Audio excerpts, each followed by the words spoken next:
obìnrin tó bá ń ṣe déédéé tó múnú ọkọ dùn tọkọ bá decide láti spoil ẹ kò léwọ̀. Good morning, my love. Oh man, surprise me, like without me knowing. Mọ́tò yẹn bí ìgbà wo ló rà fún yẹn? 3 days ago. April 17. Ọkọ mi ọlọ́wọ́ ṣíbí. Ká má parọ́, oúnjẹ ìdùn. So ìyá rẹ̀ o tó jọ sí mi ò dẹ́ lóhùn. Ó dìgbà tó bá tó já okùn ẹ̀mí mi pẹ̀lẹ́jọ́. Mo order ride. Kó wá gbé mi, àdìsí lẹ́yìn mi. Ọmọ faith kò yẹ kó máa order ride níbi táwa yìí wà. Iṣẹ́ tó lọ́n fi rán àwa ọkùnrin ní pé ká máa tọ́jú obìnrin. Ó ní ẹ̀ṣẹ̀ ni. Welcome. Bàbá kíni tá a bá dání lóyún ń gbẹnu dákẹ́ ni ó máa tẹ̀. Manipulator, instigator, to love and to let die, the green snake under the green grass. Manipulator, the movie, another blockbuster from the stable for Lasco Films and Jeremiah Heritage. Ó gbé obìnrin wá ká mi mọ́lé no matrimonial home wa. Mo rò pé ó sọ pé ọmọ ọ̀dọ̀ ẹ ni. So why is she speaking to you in that manner? Okay, Yeah. babe. Written and produced by Jeremiah Heritage. Directed by Tolulope Elijah Originator. Starring Jeremiah Heritage. Lara Dediwura. Beji Johnson. Tunde Perry. Irewole Olaniyan. Ope Okunola. Kiton Bankole. Oreoluwa Bankole. And many more in this movie. Manipulator. Now showing on APATATV. Another fantastic movie titled Omegboro is coming soon. This one is titled Manipulator. You can't afford to miss it. Manipulator. Èṣù ló máa ń parọ́ mọ́ látọjọ́ yìí. Privacy bẹ́ẹ̀ ṣé mo rán iṣẹ́ ni mi ò fẹ́ mọ́. Mi ì fẹ́.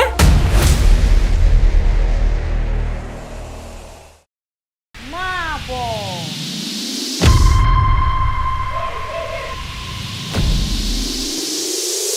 Máa bọ̀.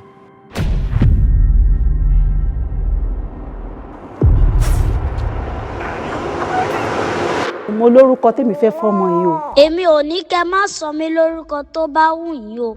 Àmọ́ Ọ̀ṣúndàrẹ ní láti wà nínú orúkọ mi. Ìkókó sọ̀rọ̀. Gba ọmọ ẹ lọ́wọ́ mi. Don't stop that. Ó jẹ́ gba ọmọ ẹ. Are you okay? What's that? Ó jẹ́ gba. Ọmọ yẹn ó fẹ́ mọyàn ló ṣe é sọ̀tọ̀ tó ń sọ fún lọ́yàn jèrè. Ẹ má kẹ́sí nínú. Ẹni sùúrù làgbàlagbà nílé ẹ gbọ́mọ ìdání náà. Ọmọ lásán ọmọ burú ọkàn làbí bẹ́ẹ̀ bírò èyí méjì ó kọ̀ lọ́dún ńlá. Ọmọ lásán tó ń fa jọgọdì lẹ́sẹ̀ tó fẹ́ràn wàhálà. Ọ̀ṣúndàrẹ o! Láwọn ìwò tí wọ́n mi ní kọ́lọ̀ náà ò jẹ́ kàtàkàtà ní kọ́lọ̀ gbẹ̀lẹ̀. Bàbá mi ò ní gbà. Láti inú oyún tó ti yọwọ́ kọ́wọ́ ó tún délé ayé a máa disappear dọ́fẹ́rẹ́ bí ìjà tí ò kàn lọ́wọ́ kan lẹ́sẹ̀. Asọ́nilẹ́nu ọmọ lásán ó ń kó àwọn òbí ẹ̀ síta ní gbogbo gbà.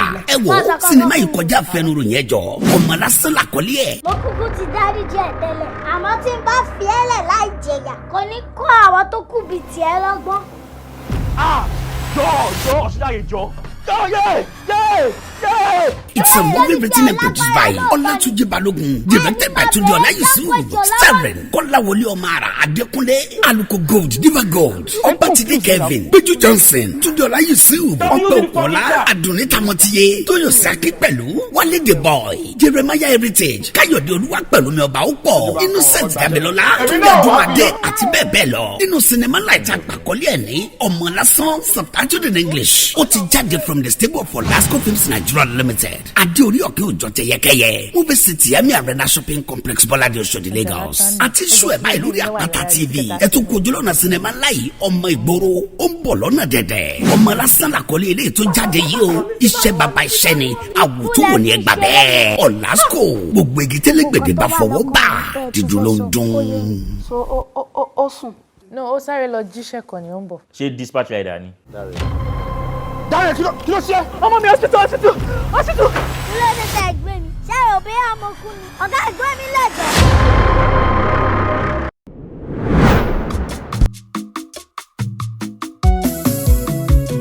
Jẹ́jẹ́ o, ìyàwó. Bẹ̀sùn ṣe jẹ́jẹ́. Bẹ̀sùn ṣe jẹ́jẹ́. Jẹ́jẹ́ o, ìyàwó. Bẹ̀sùn ṣe jẹ́jẹ́. Bẹ̀sùn ṣe jẹ́jẹ́. Ọjà yìí ò gbà wàràwàrà. Mo náà mi ò gbà kó fàjọgbọ́n. Kò gbà kórè ilé ọkọ ilé ẹ̀kọ́. Ìkòkò ní gbomi kó gbẹ̀yìn kó tún gbà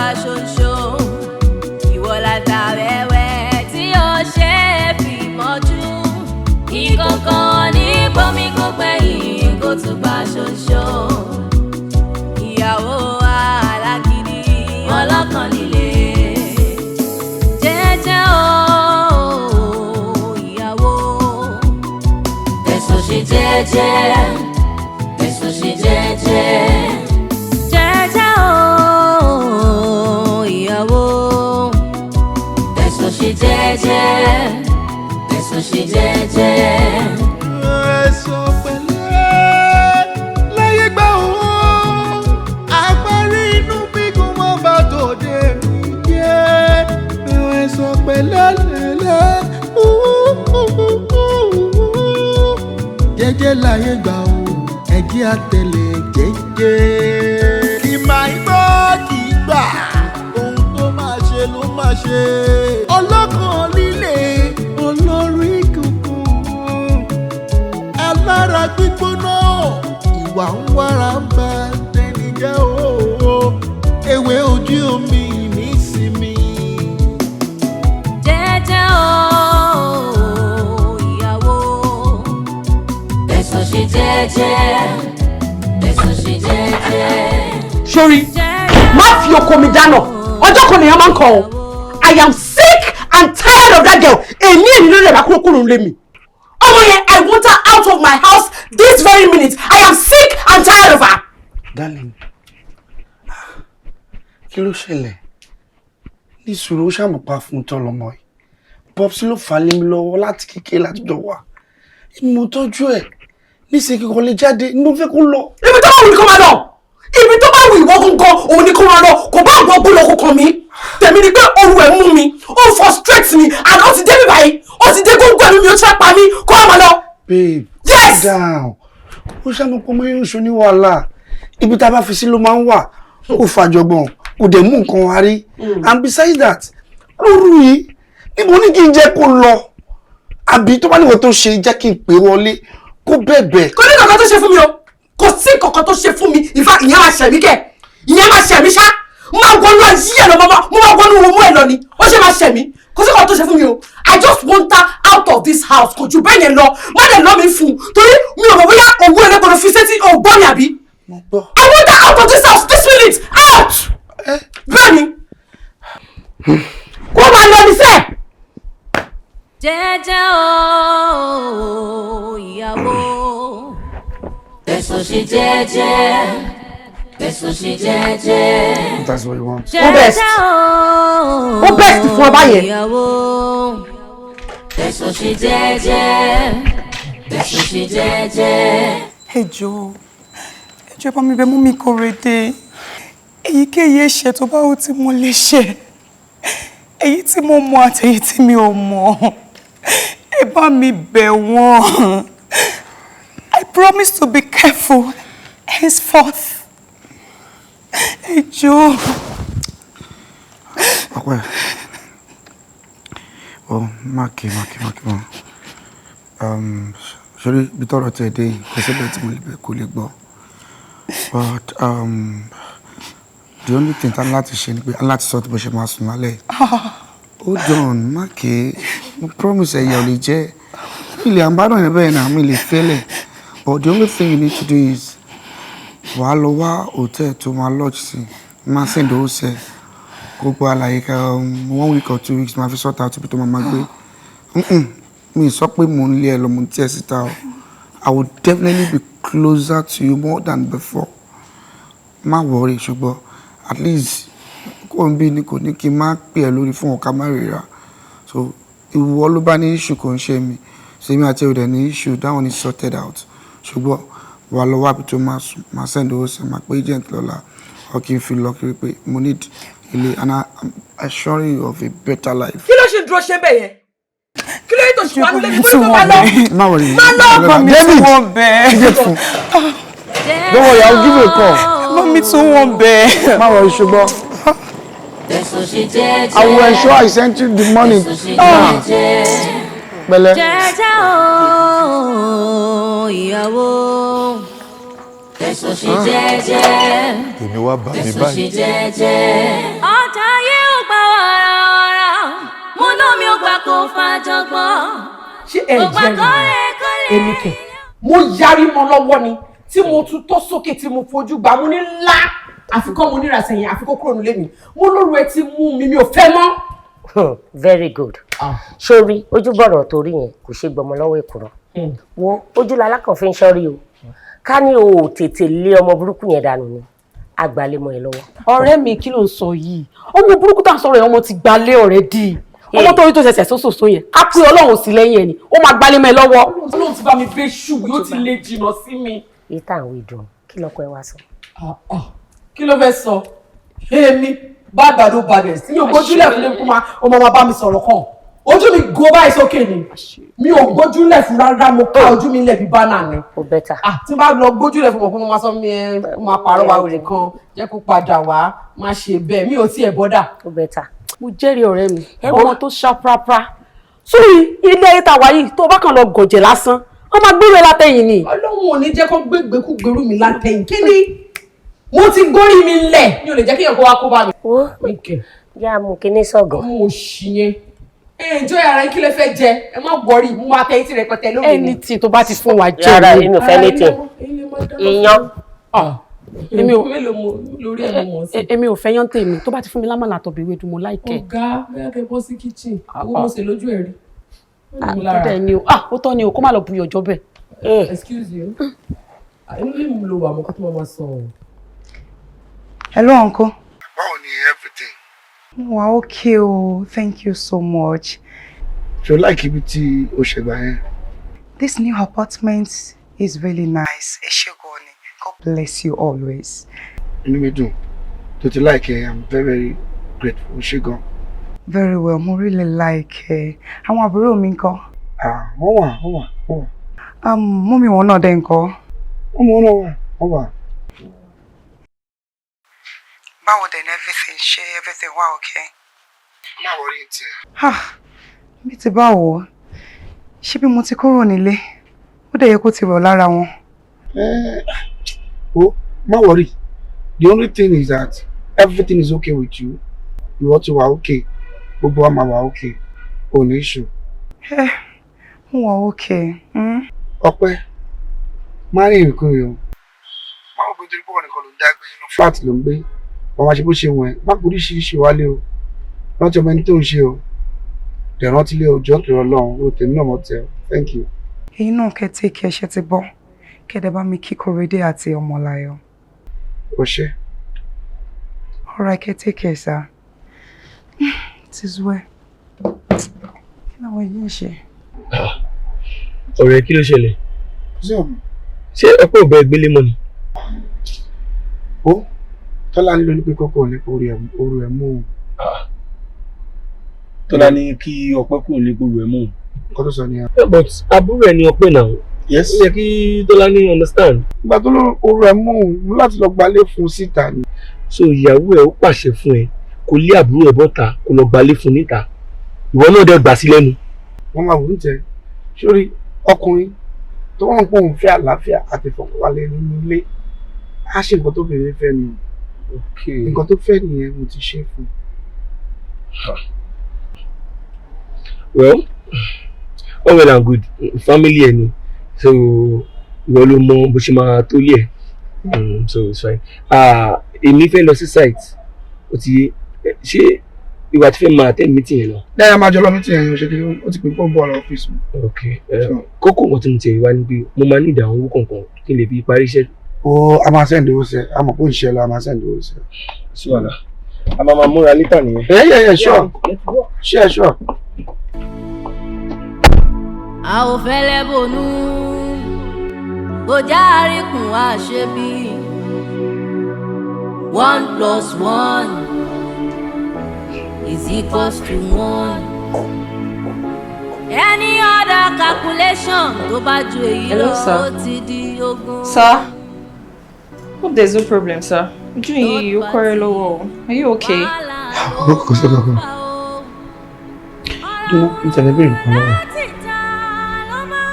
Tí ọkùnrin ò bá ní ìfọ̀kànbalẹ̀ nínú, kí ló lóyún pọ̀ nígbà náà ṣe?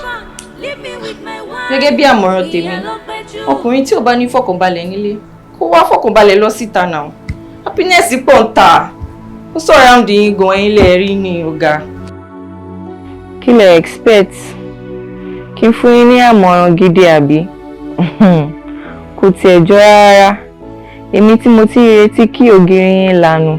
Kálá ń gba tèmi ilé ayé wọ̀bẹ̀. Láì ṣe pé ẹlẹ̀ nǹkan mójú. Ṣé mo rẹwà tó ni? Ṣé ẹ rí mi ni? Èmi ò námọ̀ràn gidi tí mo fẹ́ fún yín o. Tina. Sir? Kí ló ṣe? Ọ̀gá, nǹkan rò pé irú ọkùnrin bíi tí yín báyìí, ó yẹ kí n máa ní fọkànbalẹ̀. Fọkànbalẹ̀ ó surround yín.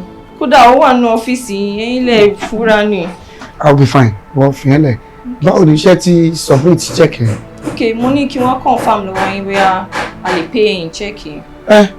Lọ pay now. Okay. I need owó. Okay, sir. You get, yeah, lọ pay. Alright, sir, no problem. Jọ, lọ pay. Alright, Kò tó fẹ́ sir. ṣe. I need anything, sir.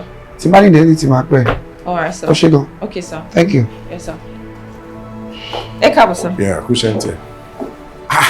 So office ló wà lóòótọ́. Mo ti pè phone about 8 times now. Ó pè mí kẹ́.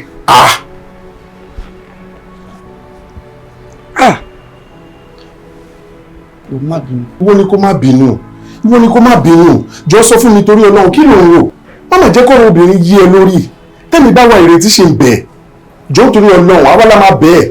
Ti gbọ́. Mo understand.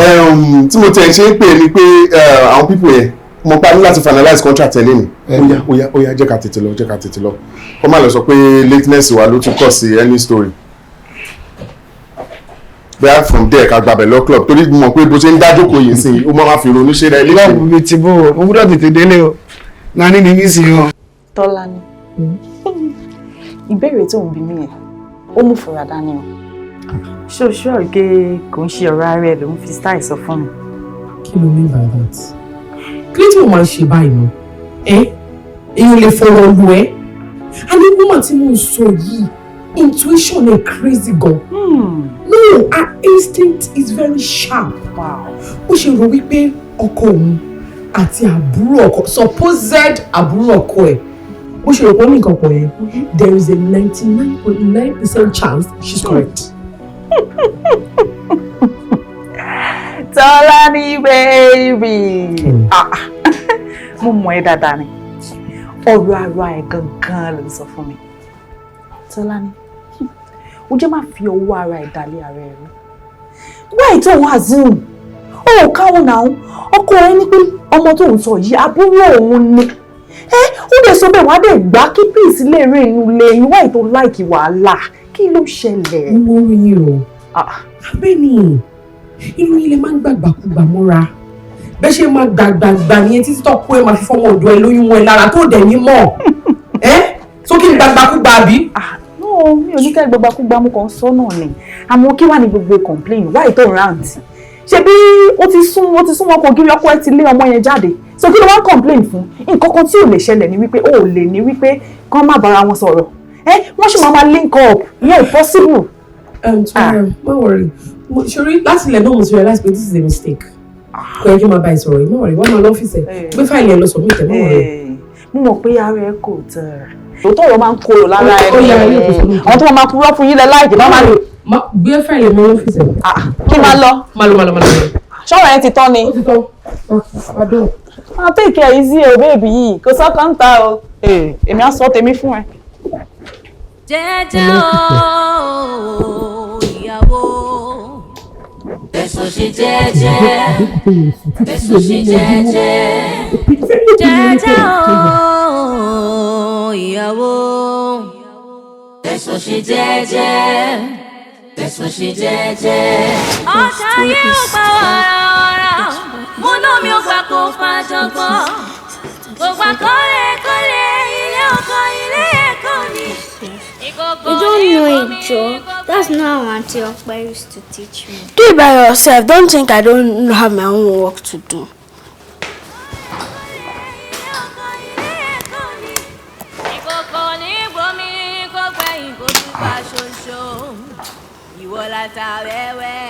Lọ́dún, ẹ ti sùn ni. Ẹ ṣì wà lórí assignment by this time ni. Biola fẹ́ sùn.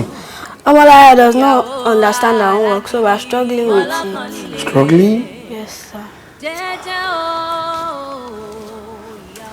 Ayọ̀pẹ́ ló yọ. Ṣé ibi tí mo ti lọ látàárọ̀ ni màá ní mo tún fẹ́ jókòó bá wọn ṣe assignment? Òun dẹ̀ kẹ̀rẹ́ tí ó bá dé 10 adélẹ̀ 11 torí traffic. Oh, I'm really tired. Ẹ jẹ́ lọ freshen up máa jọ yín. Okay, sir. Oh, time lọ́mọ yẹn fẹ́ sùn. Ó máa tún jí lọ school lọ́la. And yet, òun bẹ òfẹ́ pọ̀ òfẹ́ rí. Orú ẹ̀ mú ẹ̀. Òtútù ẹ̀ ló wá mú wa ń sìn.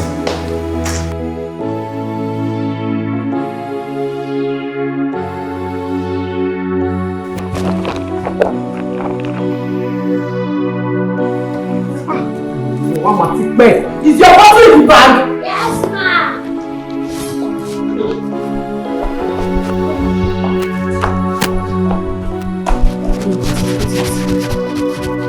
What you worry about Adekunle? You cannot do anything by yourself. You are still wearing shoe. How are you? Mo kọjú lọ bí iṣẹ́, mo ní meeting office for the client.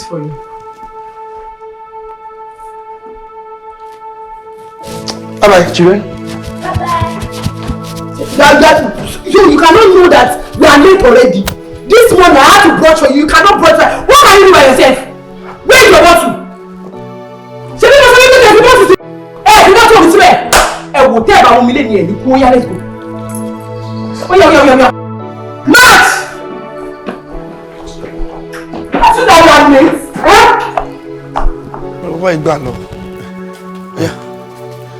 Mo ti tanná sí gbogbo mi yẹn. Pressure pump yín mo ti paná díẹ̀ nígbà tó sẹ́yìn kankan tí ń bẹ ní. Ọ̀dà pọ̀pọ̀lọ̀ ẹ pé díẹ̀. Àmọ́ má wàá fi omi yẹn lẹ̀ kó jẹ́ kó lítà gbogbo compound. Then kó make sure pé o ṣọ tó bá ti kún kó pa mi fẹ́ rómi sàlẹ̀ tí n bá dé rárá. Mo ti gbọ́ sá. Ṣó ti gbọ́?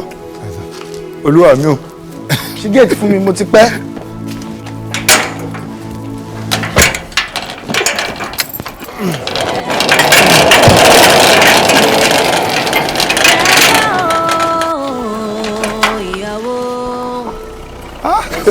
Ọ̀gá.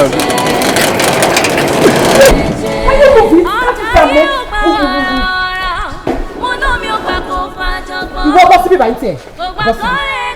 Ọmọ mi ò ṣiṣẹ́ àbí. Ọmọ kó máa jáde. Kí ló ti gẹ̀ẹ́tì ẹ̀? Mi mọ̀ pé jáde lé mi. Ọmọ kó máa jáde lẹ́yìn. Mo fẹ́ tú sílé nì. Báwo jẹ́ alájà ìṣẹ̀lẹ̀ àti sílé? Ọjà sílé kò fún mi jọ. Ẹ má bínú. Lẹ́nu mo kò mo ti pẹ́ ṣá. Ẹ má bínú. Tẹ́tí ẹ ti tẹ́kì lé ẹ ti sọ ọ̀rọ̀ yìí o.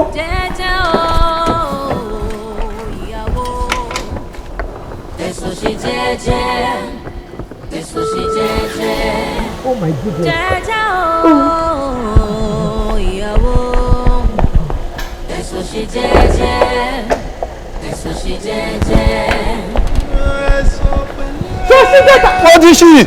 Wọ́n ti ṣe olúwa mi o. Apari inú mi kò mọ bá tòde mi jẹ́ ẹ̀sùn pẹ̀lẹ́lẹ́lẹ́ jẹ́jẹ́ láyé gbà ó ẹ̀jí àtẹlẹ jẹ́jẹ́. Ẹ pẹ́ wọ́n ẹgbẹ́ lọ́hùn. Ìmọ̀ ìgbọ́ kì í gbà ohun tó máa ṣe ló máa ṣe ọlọ́kàn nílé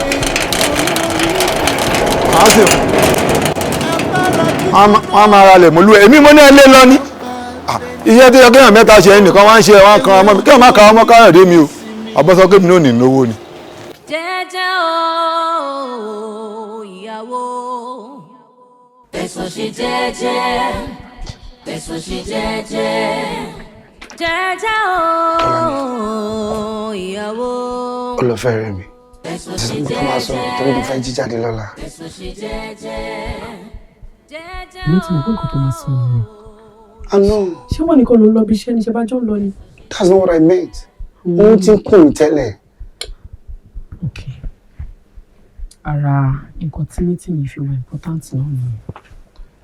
Torí èèyàn kan ò lè fẹ́ tẹ́ fádà ara lẹ̀. Kémi wa máa ṣiṣẹ́ kí n clean torí mo ṣe máa clean ilé, mo ṣe máa fọ bọ́. Kò lè work bẹ́ẹ̀ yẹn because àjọ bí àwọn ọmọ yìí ni. Ó dọ̀ yẹ ká máa pín wọn tán. Wọ́n dúró pé ká máa pín wọn tán. Mo rò pé tó bá mọ èsì oúnjẹ ó yẹ kó mọ bó ṣe máa lọ ìpín ojú ẹ̀. Wọ́n alẹ́ tó ń bá wa tọ́jú ọmọ ìtẹ́lẹ̀ o tọ́lẹ̀ mọ ojú ẹ̀ pẹ́pẹ́ sọ̀kọ̀ jí ni ọmọ ẹ̀ mú ẹ kó jáde ní fún ẹ ó fi lílẹ̀ fún ẹ mo fi ìpòtẹ́ ti rẹ́jú láti tẹ́kẹ̀ gbogbo wàhálà tó wà ń jẹ ni aṣọ rẹ̀ dì. Olúwọlé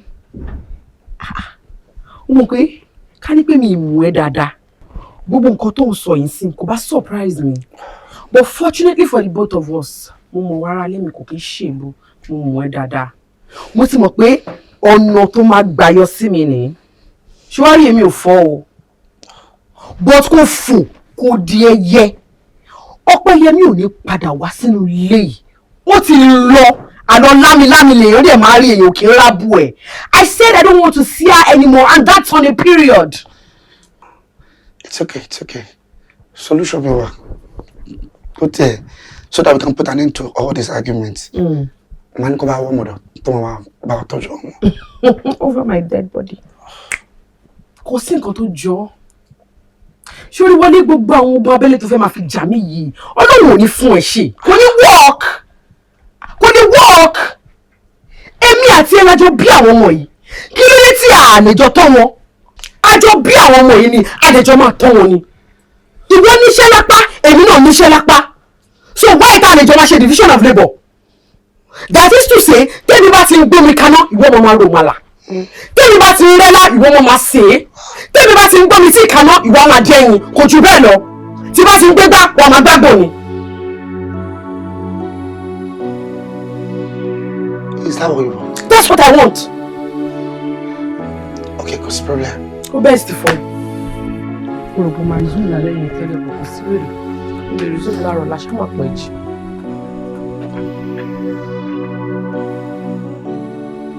Ẹ̀sọ́ pẹ̀lẹ́ láyé gbà owó. Àparí inú mi kò mọ bá tòde mi jẹ́. Ẹ̀sọ́ pẹ̀lẹ́ lẹ́lẹ́. Jẹ́jẹ́ láyé gbà o, ẹ̀jẹ̀ àtẹlẹ jẹ́jẹ́. Kì máa ń gbọ́ kì í gbà. Ló máa ṣe ló máa ṣe. Ọlọ́kàn líle, olórí kunkun. Alára gbígbóná, ìwà máa ń ba tẹni jẹ́ o. Ewé ojú omi ìmísìmí. Jẹ́jẹ́ o ìyàwó. Fẹ̀sọ̀ ṣe jẹ́jẹ́. Fẹ̀sọ̀ ṣe jẹ́jẹ́. Jẹ́jẹ́ o ìyàwó. Fẹ̀sọ̀ ṣe jẹ́jẹ́. Fẹ̀sọ̀ ṣe jẹ́jẹ́. Jẹ́jẹ́ o ìyàwó. Fẹ̀sọ̀ ṣe jẹ́jẹ́. Fẹ̀sọ̀ ṣe jẹ́jẹ́. Ó máa lè rò báyìí ní fádà òdìdó. Òdìdó tẹ máa ọmọ méjèèjì tẹ bẹ̀rẹ̀ sí ní wọṣọ fún wọn kẹrìn àwọn ródóródó kí ló ṣẹlẹ̀? Tó bá ti pín, wọ́n dẹ̀ mú tiẹ̀ kí mi náà mú tèmi kí n ṣe nǹkan tó yẹ kí n ṣe fún káde máa lọ. Ta ló bẹ̀ pọ́n mọ́? Káràṣọ mọ́ọ̀dì káròdì máa ṣọ kídi má ti gbófo ni. Gbogbo ẹ̀ pọ́n mọ́ amájọ tọ́jú ọmọ méjì ni. Ìwọ ló mọ owó oṣù tó ń fa torí mi wà interested. Ṣé kàn bá lè rò pé ìwọ ni bàbá gidi èmi ìyá burúkú ni? Because why tó ṣe ń ṣe gbogbo tó ń ṣe yìí after our agreement kò dá náà. But tí ò dá ni náà, come here. Come here very well. Come here to me. This is where you will be staying beside me, okay? Whatever you need from today, going forward from now, is me that you are going to be asking, okay? Yes, ma'am. Don't go to daddy, oh. Yes, ma'am. If you want to do something, you ask me, okay? Yes, ma'am. Wọ́n ní kíní, wọ́n ṣọ fọ́mọ tiẹ̀. Nítorí Ọlọ́run àti pín wọn. Mú tiẹ̀ tọ́jú ẹ̀, kémi náà mú tèmi, kémi náà tọ́jú ẹ̀. Carry your bag. Bó tún lè dá báàgì gbé, ó yá máa gbọ́ lọ. A máa rí yín. Kì máa wọ̀rì jẹ́ drop wọn méjì. Onídìí, a drop nǹkan mi fúnra mi. Mama drop wọn látẹ̀lé ni. Ṣú ara ẹ̀ o. Mama drop wọn látẹ̀lé ni, ọjọ́ ẹ̀ máa drop wọn. Ó fi ṣe àkárí the lunch box. Láyé gbà owó. Má jẹ́ ká pẹ̀lú sí i. Àparí inú mi kò mọ bá tòde mi jẹ́. Ẹ̀sọ́ pẹ̀lẹ́ lẹ́lẹ́. Jẹ́jẹ́ láyé gbà o, ẹ̀jẹ̀ àtẹlẹ jẹ́jẹ́. Kì máa ń gbọ́ kì í gbà. Ohun tó máa ṣe ló máa ṣe. Ọlọ́kàn líle, olórí kunkun. Alára gbígbóná, ìwà ń wára bá ẹni jẹ́ o. ewé ojú omi nísìmí. Jẹ́jẹ́ o ìyàwó. Fẹ̀sọ̀ ṣe jẹ́jẹ́. Fẹ̀sọ̀ ṣe jẹ́jẹ́. Nítorí pé ẹ̀yin lẹ wà in charge oúnjẹ nínú ilé. And after the tests and everything that carry out, I discovered pé food poisoning mo láyọ̀ jẹ o. Doctor, how? Food poison? Yeah, food poison. Then ó dẹ̀ possible kó jẹ́ pé ó gba nǹkan jẹ lọ́wọ́ wọn ní ìtẹ́ school. Tó dẹ̀ jẹ́ wípé nǹkan tó jẹ lọ́wọ́ wọn rẹ̀ yẹn, it is not hygienic and it can cause damage as well. Doctor, ẹ ṣe kan mo dúpẹ́ lọ́wọ́. Báwo ni ara ọmọ mi báyìí? Oh, well, for now, she's fine. Ó wà okay báyìí. And nítorí ẹni mo ṣe pè yín méjèèjì, ẹ jọ̀ọ́ ẹ ní láti wà very very careful. Ẹ mọ̀ àwọn ọmọdé bí wọ́n ṣe ń ṣe láti máa ṣọ́ ẹjọ́ so that it won't repeat itself again. Ẹ jọ̀ọ́. There won't be next time. Okay. I'm assuring you of that. Okay. Tolani. Madam. Tolani. Ẹ jọ̀ọ́. There's no problem. Ẹ ní láti take notes. Àwọn fẹ́lẹ́ bonú kò járe kùn wá ṣe bí 1 + 1 = 1. Any other calculation tó bá ju èyí lọ ó ti di ogún. Tọ́lání, you are a fair mother. Ọmọ méjì péré ló bí, òun lè tọ́jú wọn méjì. Èmi sì mọ̀ pé nǹkan tó fẹ́ sọ nìyẹn. Mo ti mọ̀ pé ibi tó fẹ́ gbé ọ̀rọ̀ bà nìyẹn. Ṣé nítorí àwọn ṣiṣẹ́ gbogbo tó ṣe? I don't understand. Báwo ni mo ṣe jẹ́ failed mother? Ṣé ìwọ kọ́ ló sí oúnjẹ tí ọmọ jẹ tó fi jẹ poison ni? Nígbà tó ní bọ́ọ̀lù bàbá tó lè dáná fún ọmọ tí mo ní dáná fún wọn ni, ṣé wọn ní jẹun ni? Jọ torí Ọlọ́run o, nítorí ẹ̀ la ṣe separate gbogbo kìíní yìí, ó ní mi lára o. Bẹ́ẹ̀ni, mo ti fún ọlọ́wọ́ kan mo ti mú ti tèmi. Kí ni o ṣàwọn kí ìwọ̀n sọ́dọ̀ tèmi fún? Aláàbẹ̀ṣe fún lóúnjẹ tó fẹ́ pa ni. Ó fẹ́ pé kí ọmọ fún wàlú. Ó fẹ́ pa ọmọ fún mi. Ó fẹ́ pé kí ọmọ. Bẹ́ẹ̀ni mo sọ fún ẹ. Àtúntò ìjọba ká mọ́ wọn. Jọ gbé mi sọ̀rọ̀. We are in the 21st century and you are saying this as a learned human being. Ṣé wọ́n okay? Ṣé wọ́n jù ní? Kí wọ́n wá responsible fọ́mọ kan? Kí wọ́n wá responsible fọ́mọ kan? Ọmọbìnrin ni obìnrin ni ojú ọkùnrin náà. Àti wọ́n lè kújọ́ rẹ̀ wọ̀, wọ́n lè jẹ́ kújọ́ rẹ̀ wọ̀ méjì. Jọ torí Ọlọ́run jọ, mo ti already separate àwọn ọmọ yìí. Mú ọmọ tiẹ̀ gbájú wọn, tọ́jú ẹ̀. Èmi náà gbájú wọn tèmi máa tọ́jú ọlọ́ọ̀lẹ̀ fún mi wò. Gbogbo ilé tó sọ yẹn rubbish ni and let me warn you. Wọ́n ní let me warn you now. Ṣé o tó bá rò pé o lè kú ẹjọ́ ní family yìí? O máa kó síta. Àwọn òfẹ́ kò lọ bá ìjà ẹ̀ kan, àwọn òfẹ́ kò lọ bá wọ̀n rẹ̀ ẹ̀ kan. O fẹ́ máa sọ̀rọ̀ mi síta. Wọ́n tó bá dán wá dọ́tọ́. I don't want to hear anything about our family outside of this house, okay? Tọ́lání.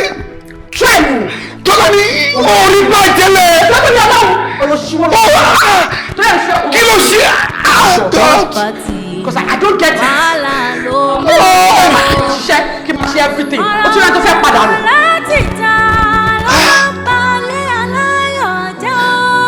Wọ́n má jẹ́ kí wọ́n ṣe fẹ́ báyìí. Leave me with my husband. Leave me with my wife. Ìyẹn ló pẹ́ jù. Daddy, I want to talk to you. Okay. I'm listening to you. What is wrong with seeing you and mommy these days? You guys are no longer happy, but fighting. We're not fighting. There is this challenge we both watch on the social media, and we decided to practicalize it. So that's what we are doing. After you see all those drama, when we get inside, we talk, we evaluate ourselves, and we continue to follow him. That's just it. But that's not a nice challenge. I don't like it. Okay. That is to say, you are telling me to concede defeat. So I'll go and meet your mommy and tell your mommy, I'm no longer doing it again, so we'll stop it. Please do, Daddy. I promise you we'll stop it. Sleep. While you are sleeping, make sure you watch over your sister. Okay. Yeah, come on. Good girl. Any other calculation tó bá ju èyí lọ ó ti di ogún. Third party wàhálà ló máa ń fà ó. Ọ̀rọ̀ wúruwúru láti ta ló máa ń balẹ̀ aláyọ̀ jẹ́ ó.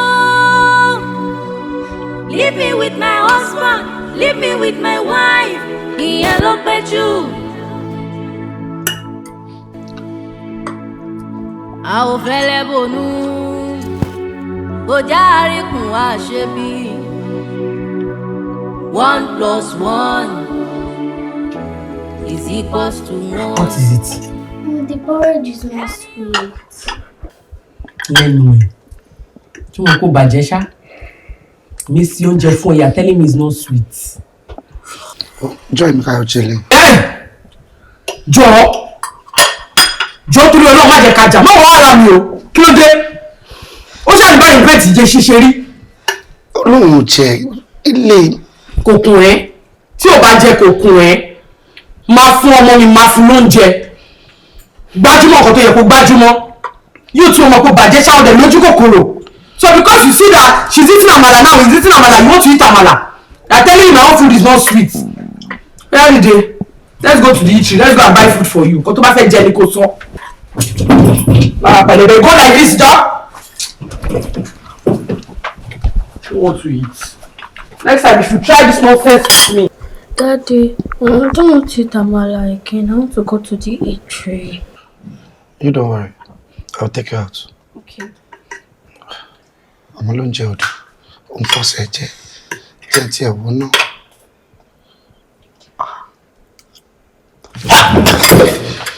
Kí tó bá sọ oúnjẹ lóúnjẹ ń dùn lẹ́nu ẹ̀ lóòótọ́ o. Ẹ̀sọ́ pẹ̀lẹ́ láyé gbà ó. Àparí inú mi kò mọ bá tòde mi jẹ́. Ẹ̀sọ́ pẹ̀lẹ́ lẹ́lẹ́. Ọpẹ́yẹmí.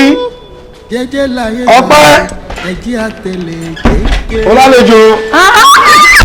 My baby. Wow, Coco. How are you? Good day, Uncle. Wow. Oh, see my baby. Oh, I miss you so much. Oh, look at you. Why didn't you come with Omolayo? Oh. I don't know. You don't know what? What? Kò mọ̀ lóòótọ́. Bẹ́ẹ̀ ṣe ṣe orí ayẹn ẹ méjì. Ẹ bọ́ sí kitchen ẹ lọ jẹ. Èmi fẹ́ jẹun. Oúnjẹ wo? My love. Okay. I want you to stop. So o lè dàgbà jù lọ́wọ́ mi ni. Uncle, stop. I want to talk to my girl. See. Okay. Anywhere you are in the world, I want you to know that Auntie Ope is here rooting for you. You and Omolayo. And I love you so much. Okay, I know you love that. I made you love kitchen down for me. Good now. Check my journey. I know. Oh yeah, let's go together. Let's go to the kitchen. We are coming. Oh, serious?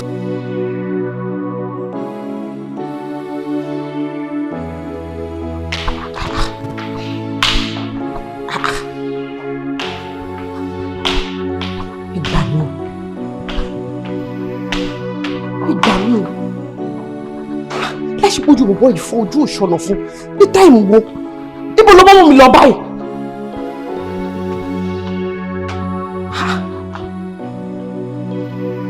Kí ni gbogbo ilé ìbá látàárọ̀? Because I don't understand. Jẹ́jẹ́ o ìyàwó fẹ̀sùn sí jẹ́jẹ́ fẹ̀sùn sí jẹ́jẹ́. Jẹ́jẹ́ o ìyàwó fẹ̀sùn sí jẹ́jẹ́ fẹ̀sùn sí jẹ́jẹ́. Ọ̀tá yé ò gbà wàràwàrà mo ná mi ò gbà kó fàjọgbọ́n gbogbo àkọlé ilé ọkọ ilé ẹ̀kọ́ ni ìkòkò ní gbomi kó gbẹ̀yìn kó tún gbà ṣoṣo ìwọ lata wẹ́wẹ́ tí ó ṣe é fi mọ́jú. Ìkòkò ní gbomi kó gbẹ̀yìn kó tún bá ṣoṣo. Ọmọ mi jà. Ṣé kò ṣe kó gbogbo yìí? Ó ti ń gbọ́ mi sá fún mi ṣá. Jẹ́jẹ́ o. Ibo ló gbọ́ mi lọ báyìí? Fẹ̀sùn sí jẹ́jẹ́. Fẹ̀sùn sí jẹ́jẹ́. Jẹ́jẹ́ o ìyàwó. Fẹ̀sùn sí jẹ́jẹ́. Fẹ̀sùn sí jẹ́jẹ́. Yes, I enjoyed that place. She even gave me ice cream, cookies. What to say? You were at whose place? Oh! So Odo Ope ló gbé ẹ lọ over the weekend? Answer me! Wọ́n lè máa rí ìjà lẹ́nu. Ó máa kó mọ̀ bóun ṣeré ni. Wọlé!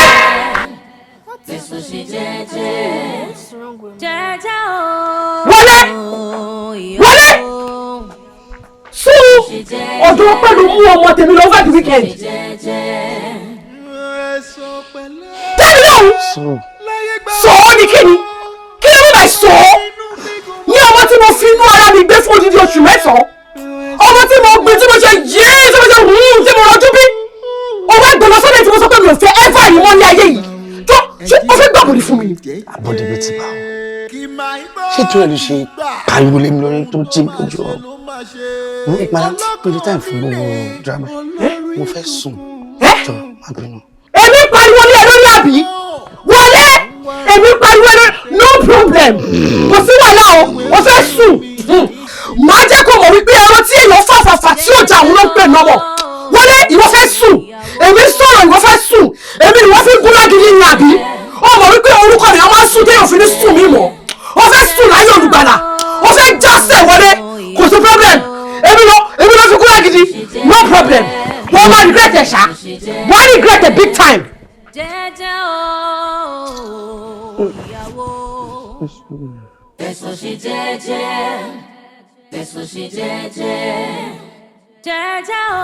Sori kì í dédé bínú, ọmọ àlèyàn ló máa ń fà o. Ó ní bí pé Olúwọlé mú ọmọ tèmi lọ sọ́dọ̀ Ọpẹ́. Ọmọ mi wà lọ́dọ̀ Ọpẹ́ over the weekend. Tó bá yẹ ẹni mò ń complain. Ó yẹ kí wọn náà mọ̀ pé ní ọ́fíìsì ló wà kó tó máa pariwo. Tọ́lá ní be calming down.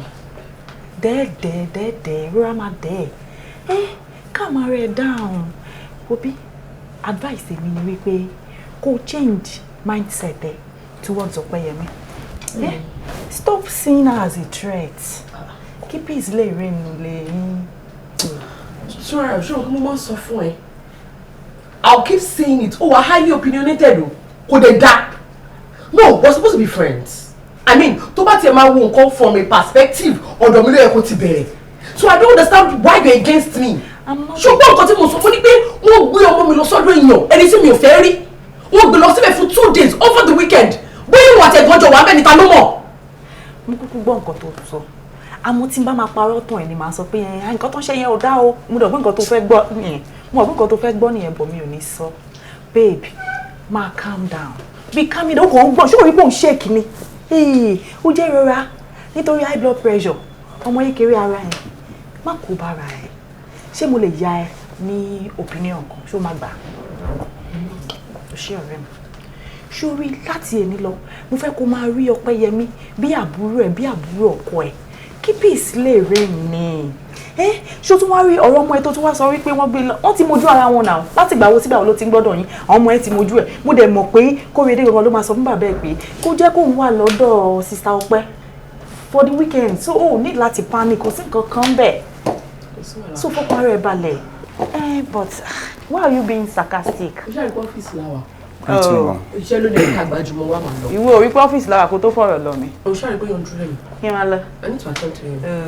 Olóòótọ́ ìlú òun ló ṣìkà lù. Kò sí wàhálà mi á sọ tèmi. Ẹ ká sọ̀rọ̀. Mo ti make àwọn supplies so but they are demanding for more but I told them to make out of the previous payment.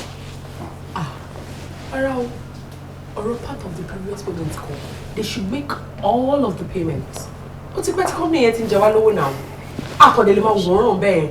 So tó bá ti make gbogbo payment wọn tó ta ti clear wọn off that debt and then they can take another goods. It's fine. Yeah, one more thing ma. Please, mo fẹ́ gba 2 days nínú leave me Monday and Tuesday next week. Kò yé mi ṣe leave jẹ́ bí àkàrà ni tó fi ń pín kiri. Damilola. I have something important to do. Oh, so this company does not have things that are important to do. Àbí bí kò ló sọ salary ẹ̀. Don't do your loan. See, lọ bá HR.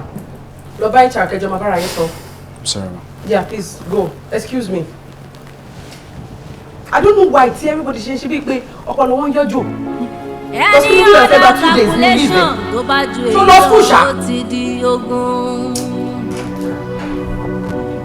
Third party wàhálà ló máa ń sọ̀rọ̀ sókè kí ló ní ìyá ẹ̀ sọ. kí má bínú ni màá jẹ kò fi owó rán ẹ sí mi sọ fún ìyá ẹ wípé ebi ò kí ń pààyàn déṣò onífẹ̀fọ́ kí wọ́n fi owó mi ránṣẹ́ ni mo ń lọ sí ọjà tètè sọ fún wọn pé mo nídìí owó mi kán bá mi sẹ́ǹdẹ̀ ó ti gbọ́ ó dàbọ̀ ẹ tẹ́ máa gbágbá lórí ẹ̀ lẹ́ ń wá ẹ wo ẹ kú jókòó jàre ọ̀rẹ́ mi ọkọ ẹ̀ yìí dájú gidi gan ni kò ràn ẹ́ ṣe rárá because if he cares about your feelings kò ní ṣe irú nǹkan tó ṣe yẹn. àbí ọ̀rẹ́ mi ó tiẹ̀ ti fi hàn pé nǹkan kan lọ láàrin àwọn méjèèjì. gidi tí nǹkan ò bá lọ ni odidi ọmọ láì sọ fún yẹ ó dẹ̀ mú lọ wọ́n ṣe ń gé lọ́wọ́ ló ń bọ̀ rùkà. iye fọkàn yín balẹ̀ olúwọlé tẹ̀wọ̀n yẹn á rí mi wò bí òun. kó rí ẹ wò ni jẹ́ kó rí ẹ wò tara o ó bẹ́tà. tó bá ti ṣe báyìí kó má fún jẹ ni má tiẹ̀ fojú sílẹ̀ fún rárá ó gbọ́dọ̀ gbà fún rárá. ó bá gbọ́ kàtà kó máa kú fún. a ò fẹ́lẹ́ bònú bójá àríkùn wá ṣe bí 1 + 1 bàtà yunú mi is equals to 1. mo ní ẹ wá bá àwọn ọmọ yìí wò ó kí wọ́n wà láfíà yìí. àwọn ọmọ ṣe plan àti ìkàyọ̀jú sí ní next week. yíyan ò lè yá ẹ má ṣe yọnu. I want to sleep by your side. No problem. Then I will tell you a story. Ọmọ dà ló ń jà ẹ̀mí. Ọmọ mi ló ń fẹ́ fún sèmi ní ṣe má jà lóhùn torí ṣe ni. Ẹ má dáhùn owó ń kọ́ ni. Owó kọ́ só mo máa lè ní láti lo àwọn oògùn kankan fún ní àárín òru mi rẹ̀ nífẹ̀ẹ́ kó máa disturb yín. Tó bá jẹ́ ti pé owó kọ́ ni yóò ṣe nǹkan kan àmọ́ tó oògùn tó ló máa lò fún lóru yẹn náà ni. Bóyá kò gbé wá tó bá ti tásìkò kí n lò fún. Ẹ máa short time láàrin òru kò need. Ẹ má dáhùn. It's your food. And I don't told you people you are eating. My love. Don't worry. Leave me with my wife. Ìyẹn ló pẹ́ jù. Any other calculation tó bá ju èyí lọ ó ti di ogun. On no occasion, I mean on no account, should I hear you talk to grandma? Shame them. Throughout our stay here, you must not say anything to her. To remember, it's not to kutu ni. Ẹ ṣú ara yín. Ṣé ti pẹ́ mi? Ìyẹn ló pẹ́ jù. I have my eyes on you.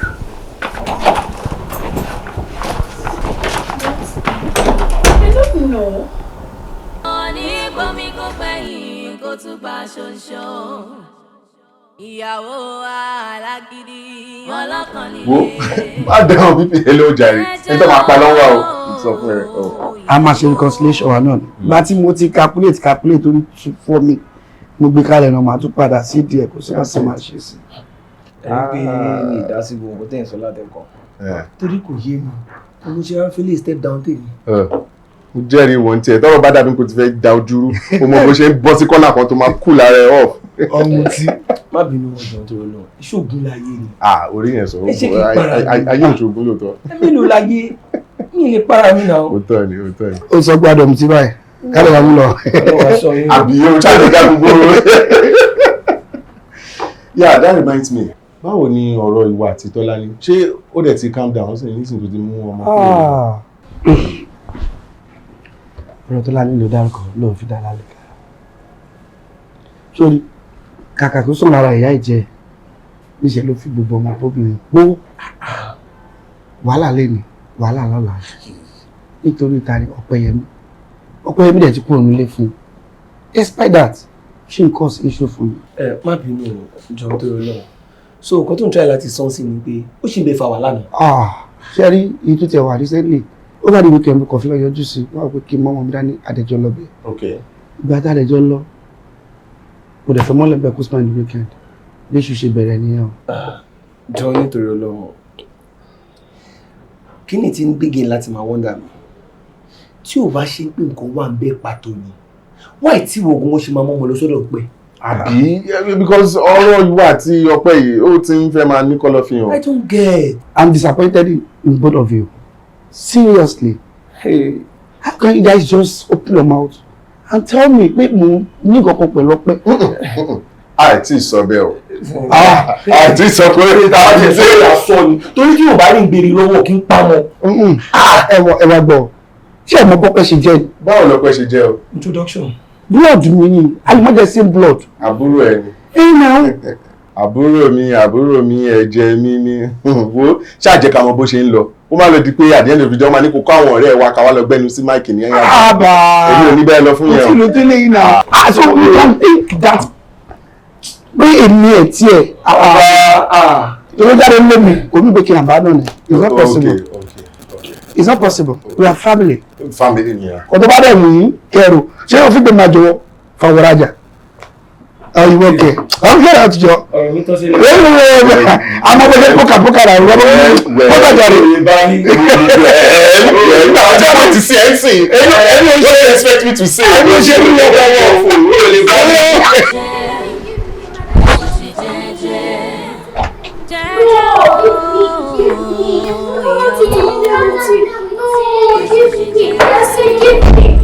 Give me. It's okay. Mama, my baby bought that toy for me. Anytime mommy buys something for her, she will not allow me to use it. Irú wo nìyẹn kẹ̀? Irú àṣàkáṣà wo nìyẹn? Tí mọ́mí ẹ̀ bá ra nǹkan fún wọn, ò ní jẹ́ kẹ́ jẹ́ ẹ̀gbọ́n ẹ̀ lò.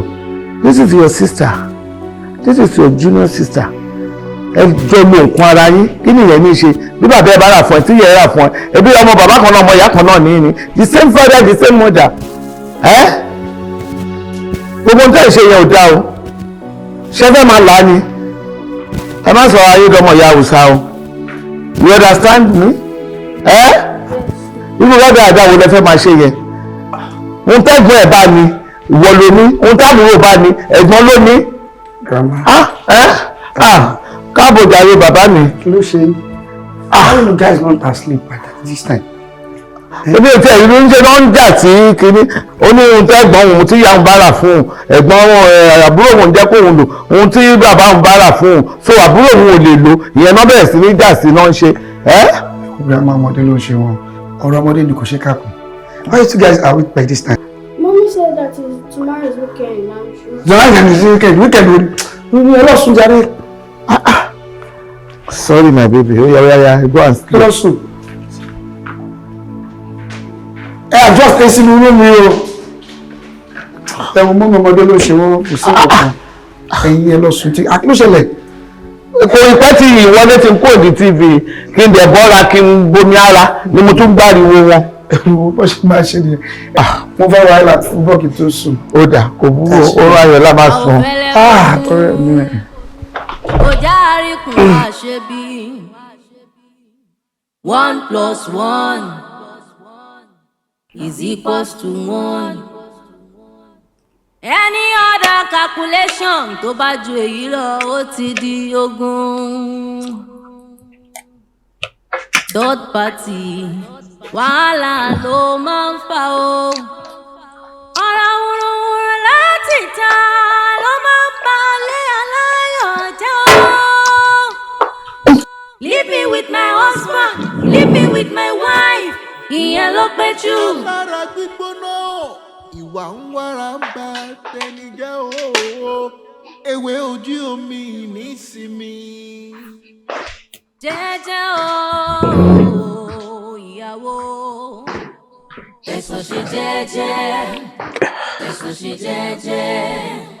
Jẹ́jẹ́ o, ìyàwó. Tẹ̀sán ṣe jẹ́jẹ́. Ìbílẹ̀ jókòó sí. Bẹ́ẹ̀ni mo ṣe jẹun tó ni wọn á ní kí n jókòó dé yìí bí kí dáadáa jẹ. Bẹ́ẹ̀ni wọ́n mú. Mo pa wà àgbàlagbà má tètè jẹun àárọ̀ ni. Ó necessary. Lọ sí kitchen mo ti dáná mo ti jẹun. Ó ṣe òkú tọ́jú mi. Mo rọ́wọ́ tọ́jú ẹ̀. Ọlọ́run bá mi wà pẹ̀lú ẹ̀. Ojú ò ní tì ẹ̀. Ò ní rálágbèdá. Ò ní dààmú. Iṣẹ́ ò ní díṣẹ́ mọ́ ẹ lọ́wọ́. o ṣe mọ̀ mọ́ lóore o mò ń rọ́wọ́ ẹ̀ rárá ìyàwó ẹ̀ o. wọ́n mi ẹ̀yìn náà ẹ lọ́mọ dúpẹ́ lọ́wọ́ ẹ̀ tẹ bí mo gidi tẹ fún mi lọ́mọ so ẹni tó bẹ̀ fún ẹ lọ́mọ kò fẹ́ kí ọkọ àkùnrin ni ẹ ṣe gan ma mo dúpẹ́ lọ́wọ́ yìí èmi náà mọ̀ lóore ṣé ẹ ti wà ókè ṣá. ṣé kò sí nǹkan kan ṣàlàáfíà lẹ wà. àmọ́ ó kàn jẹ́ pé. ṣé o ní kó lè kó ẹjọ́ tó sọ́wọ́ yìí o wá kó síta àwọn ọmọ ọ̀sán ọmọ bá ìyá ẹ̀kọ́ àwọn ọmọ tó lọ́wọ́ ọ̀rẹ́ ẹ̀kọ́ o fẹ́ máa sọ̀rọ̀ ní síta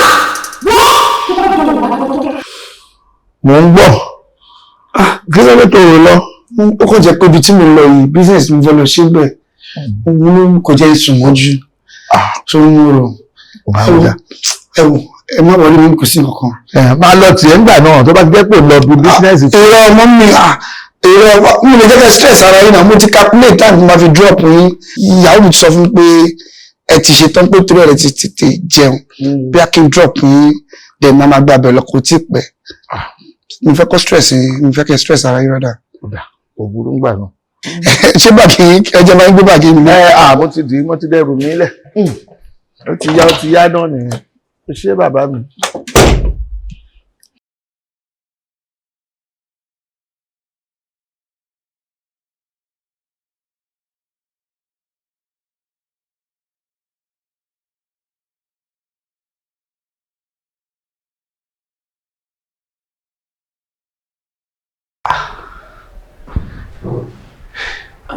kí la gbé kí la jù ṣùgbọ́n ọkùnrin wa lè ló sọ mo ti kọ àjọ ń sùn àjọ wà lẹ́kọ̀ọ́ náà tó ló sẹ́stọ̀ lórí ọ̀rọ̀ wo náà kí la fà tó lé tó yìí ṣé lórí ọ̀rọ̀ pẹ́ yìí náà ni tí wọ́n yẹ wọ́n lọ́kùnrin ṣèṣekúṣe.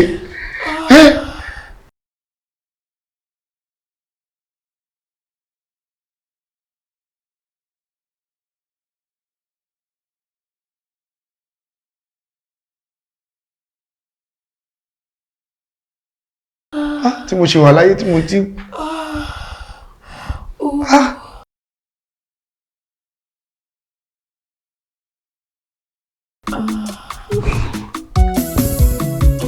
jẹ́jẹ́ o ìyàwó bẹ̀sùn ṣe jẹ́jẹ́ bẹ̀sùn ṣe jẹ́jẹ́ jẹ́jẹ́ o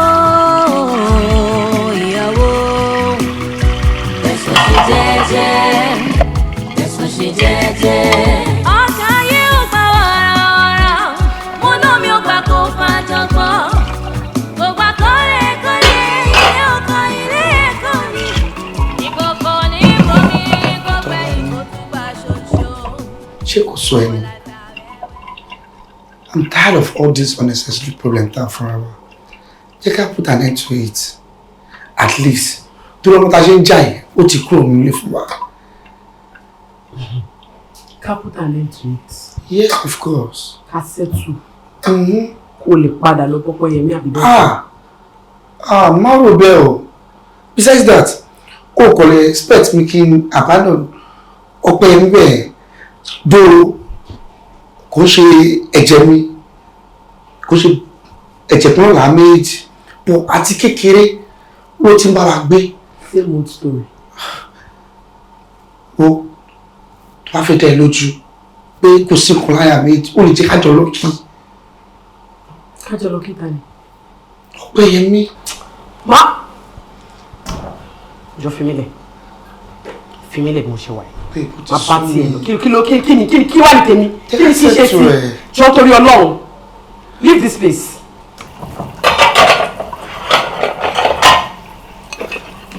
Tó bá sọ ètò ṣe lè.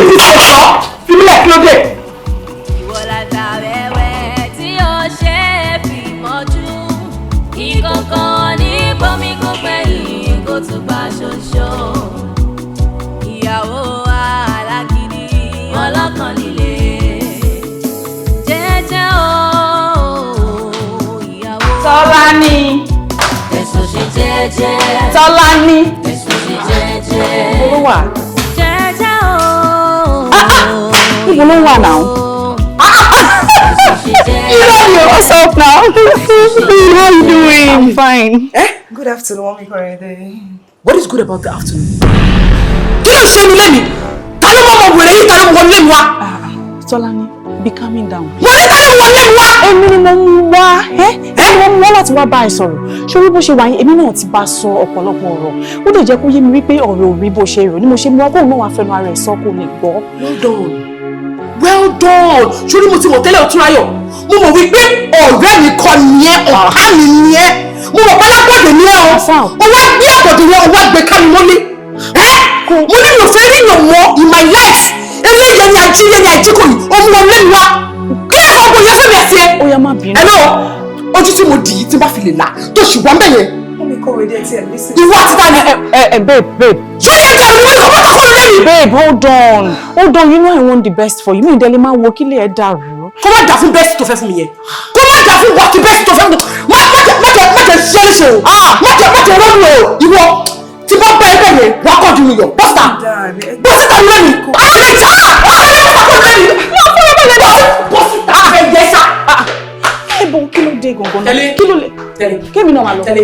Yóò dé ẹ fà fẹ́ rí ẹ mọ́nu lé mi. Tẹ̀lé pé ìwé yẹn. Tọ́lá ní kí n Tẹ̀lé sẹ́. Má bínú. Tẹ̀lé wá. Má bínú jọ. Tẹ̀lé ní ọmọ mi lé wọn. Every drugs. Tọ́lá máa ti sọ bẹ́ẹ̀ ni ọmọ èèyàn báyìí kí ló máa sọ bẹ́ẹ̀ ni. Can you imagine?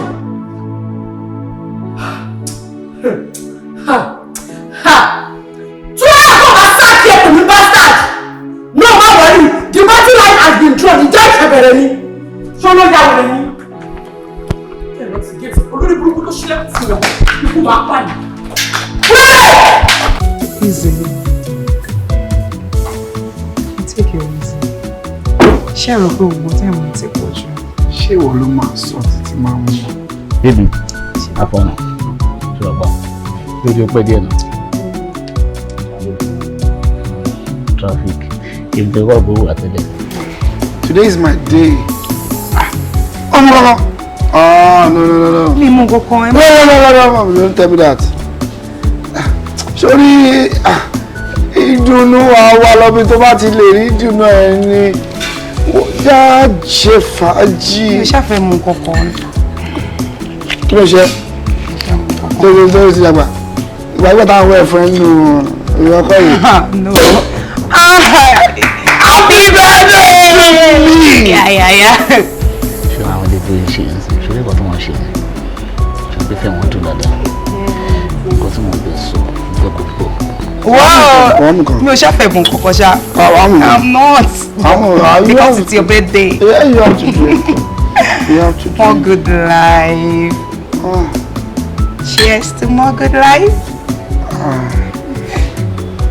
Ayọ̀ mi, mo ti ráyọ̀ mi. Ẹ ṣá take it easy. Take it easy. Lóde, ló ṣẹlẹ̀. You know, I feel you're supposed to be celebrating with your family. It's your birthday.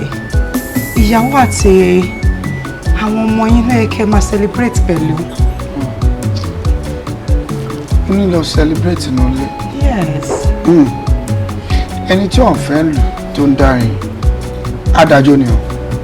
Ìyẹn ni kọ́kọ́, ilé tí ó dùn, ìjàlẹ̀ ní ariwo lọ́la, tí wọ́n á ranjú mọ́ra wọn pọ́nkọ́kọ́ báyìí.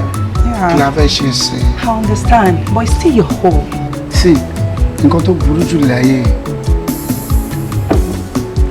ọjọ́ tó bíyàn èèyàn gbọ́n láti mọ̀ bí wọ́n ṣe ní èèyàn sórí birthday èèyàn ní knowledge láti celebrate then after that ọjọ́ tí èèyàn bá kú òun nǹkan tó ṣẹlẹ̀ today is my birthday I don't joke with my birthday so let me just enjoy myself.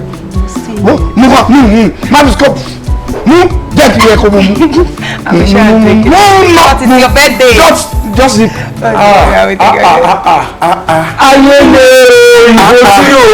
Kílì. Ayé mà ní ká o. Kí ni mo ṣe? Pé kí ló ṣe?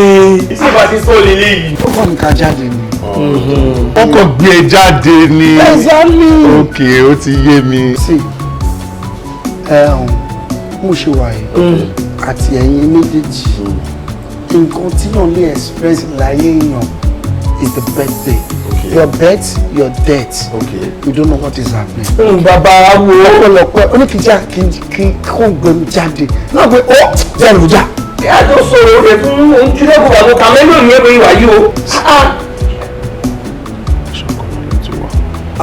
A fi sùúrù wo yóò sọ kọ́ fún ẹ. Ṣé bá burú ẹ ni? Àbúrò mi. Ẹ̀gbọ́n ti wọlé ni. Ìtìjọ káàkó. Ẹ lórí ìwé ìwà yìí. Mo fẹ́ fi ẹ̀yọ̀kọ̀ yìí fẹ́ bá yín celebrate. Lórílẹ̀ yìí, wọ́n pọ̀ dúró dúró. Báwa láyé àwa náà la máa celebrate. Kí lè kúrò ní? I see you guys. Ó ti bàjẹ́. Ọwọ́ ló ń sọ fún you guys. Àbúrò mi ìdè. Àbúrò rẹ̀ ni. Má stay ní ìṣe. Ṣé bí àbúrò celebrant là ń bí náà? Ọ̀dẹ̀ àbúrò celebrant. Ìdí òwúrọ̀ gé fọ̀ ni. After my tẹ̀. Na hotel. Who talk am? Na the cartel. Àjọ tó fi cartel máa jẹrẹ lọ. Ológóńgó níbẹ̀. Lẹ́ni, a máa bẹ celebrate ìdálé. Ṣé wọ́n ní cartel wọ́n? Ẹ̀wẹ̀ yìí tẹ̀yìn àtàwọn rẹ̀ yẹn, ẹ̀yin máa order ride. I need to go home. You just have to stay. Your friends are here. What? Kọjá bàbá mi, màá gbé gbà tiẹ̀. Wọ́n fi ọ̀rọ̀ àbúrò ẹ̀ Hello, please give us cup abeg, 2 glasses.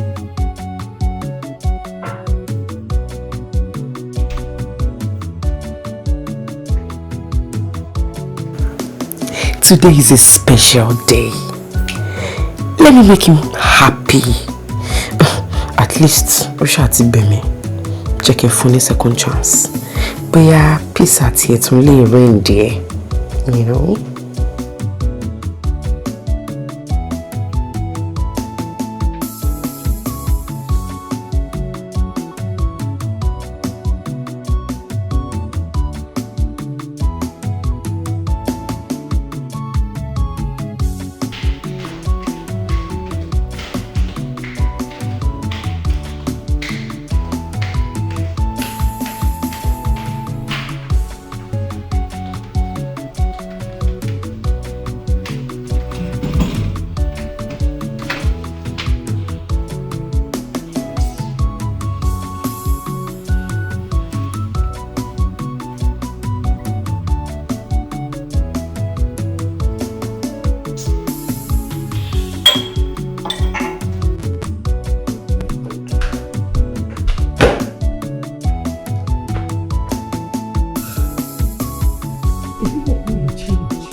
Change. But no.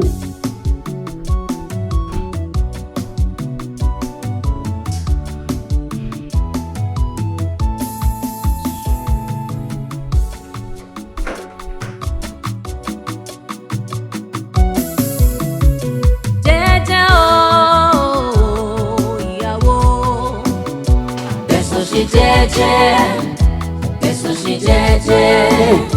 Jẹ́jẹ́ o ìyàwó, bẹ̀sọ̀ ṣe jẹ́jẹ́, bẹ̀sọ̀ ṣe jẹ́jẹ́. Ọ̀tá yìí ò gbà wàràwàrà, mo náà mi ò gbà kó fàjọgbọ́n, kò gbà kọ́lé-kọ́lé ilé ọkọ ilé ẹ̀kọ́. Ìkòkò ní gbomi kó gbẹ̀yìn kó tún gbà ṣoṣo. Ó ṣì wà lára ẹ̀ ọkùnrin Damilola.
Ẹ̀sà ọkùnrin lẹ́yìn. ẹni láti tẹ̀ka tí ọ̀gá máa gbọ́ gbélé nǹkan ẹ̀jọ̀. Kí ló sọ mi? Wọlé kí ló sọ mi? Wọlé kí ló sọ mi? Dókítà bá mi sọ̀rọ̀ kí ló sọ mi? Madam, we try all our best. We understand.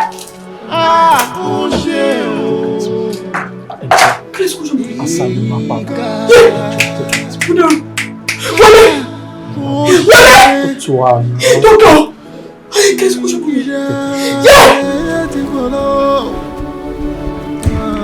Tọ́lání, ẹkún ìṣòro ló ń sùn. Sọ fún ẹkún ìṣòro ló ń sùn. Ṣé bí kò tún fẹ́ kó ṣẹlẹ̀ ló ti ṣẹlẹ̀ yìí? Ó ṣáà ti ṣẹlẹ̀. Àwọn sọ bẹ́ẹ̀ bàbá mi. Nígbà tó tún kàn léwu ni. Kí ló ṣe bá wá bí amú? Gidi kọ́mọ ẹ̀ fòṣànlẹ̀ kó wájú òun ló fọwọ́ rẹ̀ pa. Àmọ́ sọ bẹ́ẹ̀ mọ́. Mo lè bèrè lọ́wọ́ ẹ̀. Ẹ bèrè lọ́wọ́ ẹ̀. Nǹkan tó fẹ́ lọ́kọ́ tó fẹ́ kó ṣẹlẹ̀ ló ti ṣẹlẹ̀ yìí. Ṣèbí wọn ló gbé ọmọ. Ó ní ká mú wọn lẹ́yìn kọ̀ọ̀kan. Èmi mú kàn wọ́n mú kàn ṣé bí ìtú wọn mú gbogbo lọ́wọ́ kú yìí. Ó ní ká pín ọmọ. Ṣáàbí àmọ́ ni wọ́n yìí. Ẹ jókòó yé mi.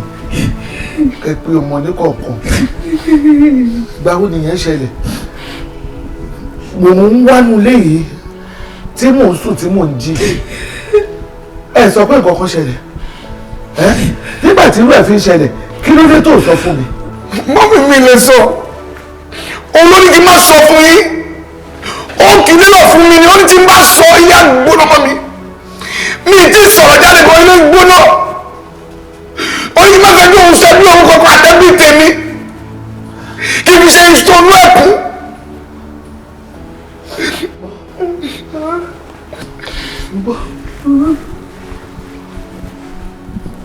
Ìwọ ló fọwọ́ rẹ̀ ṣe. Ìwọ ló pọ̀ mọ́ ẹ. Kó o mọ̀ mọ́. Mo dárò. O bímọ méjì. Ìkan fòṣànlẹ̀ lójú ayé ẹ̀ báyìí. Ó fòṣànlẹ̀ o. Ọjọ́ kí lẹ́nu tẹ̀ wá sọ́dọ̀ mi. Tẹ́bìrì pé lọ́ọ́ fi ṣe gbogbo àlàáfíà ni tí mo dákẹ́ lọ fi ó. Dáadé kí ló ṣe gbogbo ní kò sí ọkọ. Iná ń jó mi lábẹ́ aṣọ mi lè sọ̀rọ̀ jáde ni. Ẹ máa wọ́n mi o. Ṣé mo pẹ́ ẹ̀mí òun náà rẹ̀? Ọpẹ́ ẹ̀mí rẹ̀ wọ́n falẹ̀ mi lọ́wọ́ ni àbúrò mi ni. Daddy. Yes. Gbogbo ọ̀dẹ ti sọ látàrọ̀ yìí. Ṣé kò tẹ́ sọ fún mi pé ọpẹ́ ẹ̀mí ò ṣe biological sister mi? Bẹ́ẹ̀ ni, èmi kọ́ ni mo bí.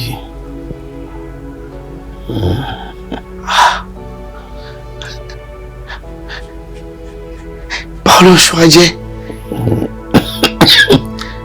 Daddy pẹ̀lẹ́. Mo ṣe ẹni tó bá béèrè ọ̀rọ̀ olófẹ́ ìdí egbò. Ọpẹ́yẹmí tó ń wò yẹn ìkan nínú àwọn patients mi ló bí, ṣùgbọ́n bó ṣe bí tán ọwọ́ mi báyìí ní ìyá ẹ̀ kú sí. Mi ò dẹ̀ rẹ́ni bọ́dì láti béèrè ẹ̀, ìyẹn ló jẹ́ kí n kúkú dàpọ̀ mọ́mọ́ mi. Mo dẹ̀ mọ̀ pé ìwọ nìkan ni mo ní, mo wá ní kó n kúkú ṣe kejì ara mi. Nìkan ni mo bí Ọpẹ́yẹmí. Daddy, bọ́ ó yẹ kẹ́ ti sọlé fún mi ti pẹ́. Ó ṣe tí àsìkò ọ̀rọ̀ ò bá tó ẹnìkan ò kí ń sọ. N tó jẹ́ kí wọ́n á sọ fún ẹ sìn ni wípé nǹkan tó ń ṣe mí yìí a lè sọ wípé ó máa pẹ́. Daddy ẹ máa pẹ́. Àmín. Kó lọ yá. A dẹ̀ lè sọ wípé ó máa yá kó lọ pẹ́. Mi ò dẹ̀ ní fẹ́ nǹkan tí ò ní yí ẹ lọ́jọ́ iwájú ló jẹ́ kí n sọ fún ẹ sìn. Daddy Ọpẹ́ ti rí mi bí ẹ̀gbọ́n ẹ̀, ó ti rí bí àbúrò mi. Daddy.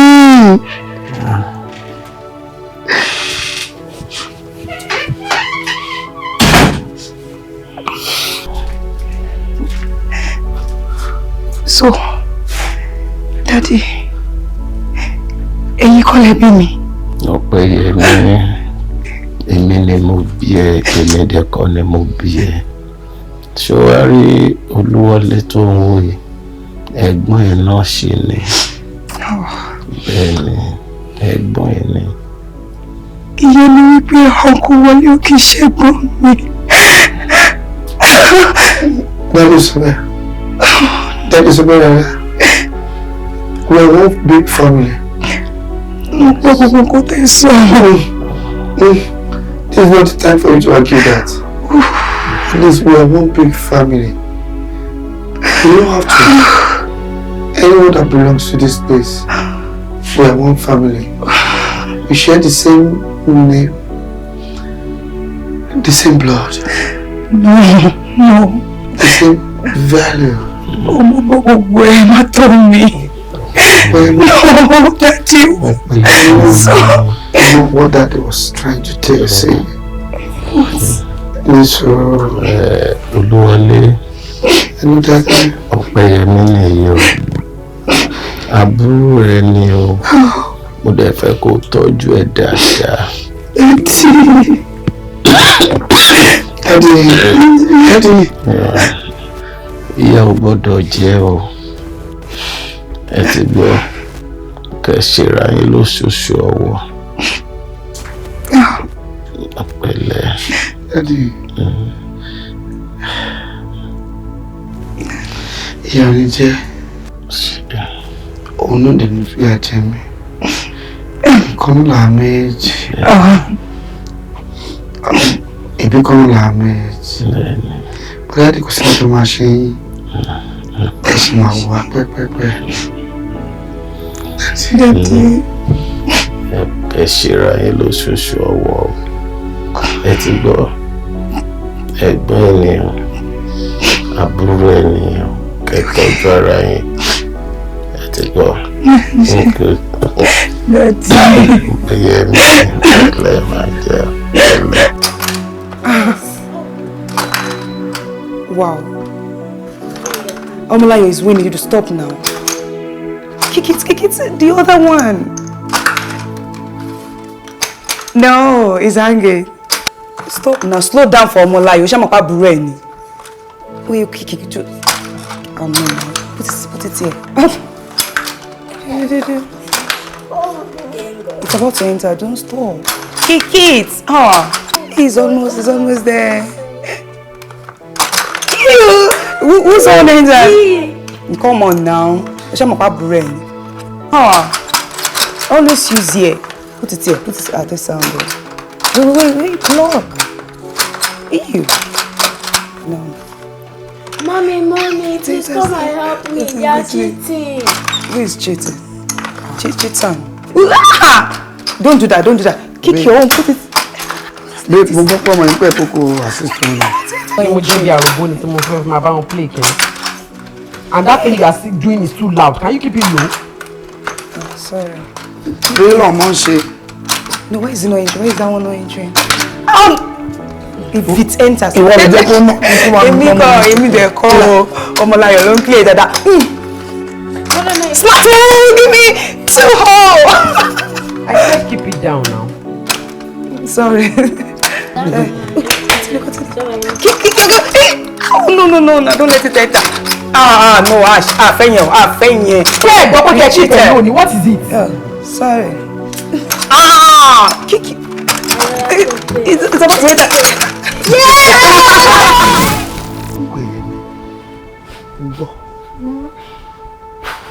Ṣé torí Ọpẹ́yẹmí ló ṣe pa ọmọ kan nínú ọmọ méjì tó lọ́ọ́ yọ̀ǹda fún? Torí Ọpẹ́yẹmí yìí àbúrò ọkọ ẹ̀ ni. Ṣọ́ṣẹ́ mọ́ Ọpẹ́yẹmí pẹ̀lú ọkọ ẹ̀. Èròkèrò wá sí ẹ lọ́kàn. Pé bóyá Ọpẹ́yẹmí àti ọkọ ẹ̀ wọ́n ní nǹkan kan pọ̀. Ó wá fìyẹn, ó fi ṣe rẹ̀. Ó fi pa ọmọ ẹ̀. Báwo ni? Ọ̀rẹ́ mi ni. Tú mi mọ́. Àwọn fẹ́lẹ́ bonú. Kò Kúrẹ́dé, we are the one leading o. Mi ò gbọ́dọ̀. We are the one leading o. Cross line. Yes, we are leading. Mi ní take it, ọlọ́ mi ní gbà. Let's start again. I must not cross that line. I must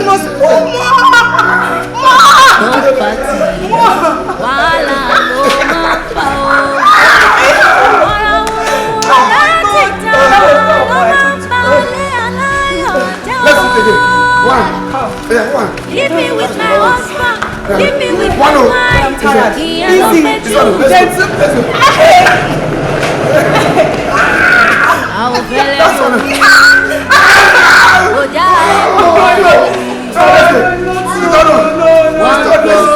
I'm not going to take it. This time around.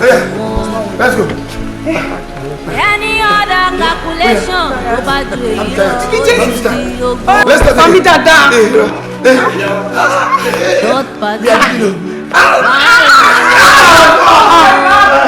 Ṣé o pé ẹ fẹ́ràn èrè pàṣà? Ẹ ṣáà máa ṣàwọn ọmọ mi léṣe. Let's get another game. Let's get another game. I'm tired. Already Mami dada. There was no with this. Now, I can play football. It's time for football. Do I have energy for this? I can play football. You know, football again. Okay. After this, you guys, we are all going inside to eat. Let's play like this. One plus one. We won. Any other calculation kí ló ṣẹlẹ̀ nílé kí nìyẹn ó dẹ̀ tẹ́wọ́ ó ṣe kí nìyẹn tó fẹ́ sọ pé ó fẹ́ sọ pé òun mọ̀ kan tó ń ṣẹlẹ̀ nílé. Stop speaking in parables, guys. Nǹkan tó bá nǹkan kẹsàn-án. There is fire in the mountain. Àbí ṣé kò ṣe ọmọ ọ̀dọ́ ẹ ni mo rẹ́ sàlẹ̀ ní ọmọ ọ̀dọ́ ó ti gbọ́kọ̀ ó ti gbọ́mọ tán mọ́ ẹ lọ́wọ́. Hey God. Ẹni sọ̀rọ̀. First of all, point of correction. Ọkọ yẹn mi ò kì í ṣe ọmọ ọ̀dọ̀ mi o. Ìyá. Àbúrò ọkọ mi ni. Bọ́ ìwọ fúnra ẹ ló sọ fún wa pé ọmọ yìí kò bọ́kọ ẹ tán rárá ọkọ ẹ kàn gbà tọ́ ni. Yeah, and so? And so ni kí ni? Ṣé o ò rí i pé bí ọ̀rọ̀ ṣe tán yẹn ó túmọ̀ sí pé wọ́n lè máa gbé nǹkan sí nǹkan. Ọ̀rẹ́ wọn lè gbé nǹkan sí nǹkan kan sórí bẹ́ẹ̀ mi tẹ̀ ṣe ń wo yìí wọ́n ti ń gbé nǹkan sí nǹkan. Babe, ìjà fara léwu tètè wá nǹkan ṣe sí o tètè wọ́n bó ṣe máa lé ọmọ yìí dànù. Ṣé possible ṣá? Possible má jẹ́ pariwo. Ṣé o rí chemistry yẹn ni wọ́n bá ṣe ń ṣeré àwọn ọmọ ẹ̀gbọ́n ò dá ẹ̀ mọ̀. Wọ́n lè dààmú ọ̀rẹ́ ẹ̀ iṣẹ́ nìkan ṣá ni ṣá. Láàárọ̀ báyìí wá ti gba ibiṣẹ́ lọ a nínú wàá dé tó yẹ kó àtẹ́nì sáwọn ọmọ ẹ̀ onílé àtẹ́nì sáwọn ọmọ ẹ̀ wàá wá ṣe mú ìyá kí ló dé. Ọjọ́ tètè gara ẹ̀ ìjáfara léwu o tí wá bó ṣe máa lé ọmọ yẹn dànù tẹfẹtẹfẹ. Dúró ná ọ̀rẹ́ náà sọ fún mi pé o rí nǹkan kan láti jọ ìtẹ́ ìtìjọ tó ń gbénu ilé yìí. Wàhálà kò lè rí. Ọ̀rẹ́ ló kó bẹ́ẹ̀ ọ̀rẹ́ ló balẹ̀ ayé ẹ̀ jẹ́ ọ̀rẹ́ ló jẹ́ kó fi ọwọ́ rẹ̀ kó fi pa ọmọ nínú ọmọ méjì tọ́lọ́ yọ̀ǹda fún ẹ ó pa kan nú ẹ̀ lọ́mọ tó dáa tó fine tó beautiful ó dé gbẹ̀bí ọmọ yẹn tó ló fọwọ́ rẹ̀ parẹ́ ni.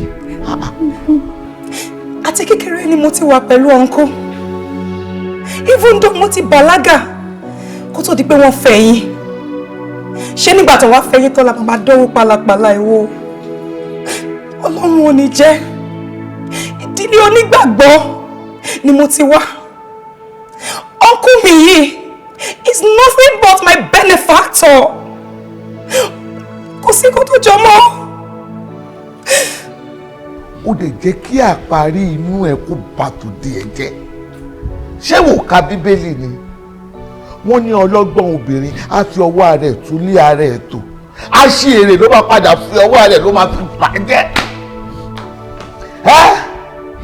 ọmọ kan ṣoṣo ọmọ kan ló kù lọ́wọ́ ẹ̀ báyìí nínú méjì ó ti sọ kọ́nù ó fọwọ́ rẹ̀ mú báyìí ó dẹ̀ lọ sósì kànga.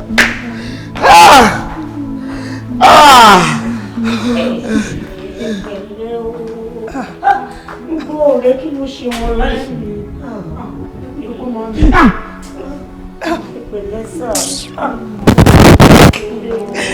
Ẹjọ́ tálẹ̀ ni. Mama, àwọn náà ni. Àwọn sàwáwú ẹ̀ lélẹ̀. Àwọn tó ṣì lọ́nà lélẹ̀. Àgbàbá tí wọ́n náà yí ẹ̀ báyìí ló ti yàtọ̀. Àwọn nìyẹn o. Ẹ̀yin ni. Ìyá gbà yìí lẹ̀ka. Ẹ̀yin lẹ́ni bí. Ẹ̀yin lè lọ jàtìjà. Ẹ̀yin ni ẹ̀ kì í ṣe ẹni tó ní inú ilé gbé. Tẹ̀ ń rìn kiri ìgboro tẹ̀ ń bá tẹni ẹlẹ́ni jẹ́. Ẹ̀dẹ̀ kò ṣoṣo. Ẹ̀dẹ̀ kọ́ ọmọ tèmi ní kọ̀kọ̀kọ̀ tó fi di wípé ẹgbà òdìdí ọmọ nínú ilé wa yìí. Àbí ẹ jìyà láyé wọn á gbọ́ lọ́rùn. Àmín. Torí ṣé ẹ̀ṣẹ̀ ni kí ẹ̀gbọ́n mú àbúrò ẹ̀ sọ́dọ̀ kẹ máa bá wọn túwìsì ẹ̀ pé wọ́n jọ ń ṣe nǹkan kan tẹ́ ń sọ fún ọ̀rẹ́ yín débi tó fi pọ̀ mọ́ ẹ̀ jìyà ẹ̀ o. èmi bá o. ẹni tó léwu kò jẹ́nu ẹ̀yin méjèèjì ni mo sọ kò sí eré tẹ̀lé sátẹ́ẹ̀nì bá ọlọ́run ní kíkàlẹ̀ ojú tí mo dì í kí tó là ìta. Ọ̀dọ̀ máa lọ tó tún tó ṣe ẹ̀rọ rí pẹ̀lú ọmọ mi mọ́. Àwọn olórí burúkú tó bá tún pè máa ń wọ èpè fún ẹni. Wọ́n lórí burúkú yòówó á pè tá ló fẹ́ pè.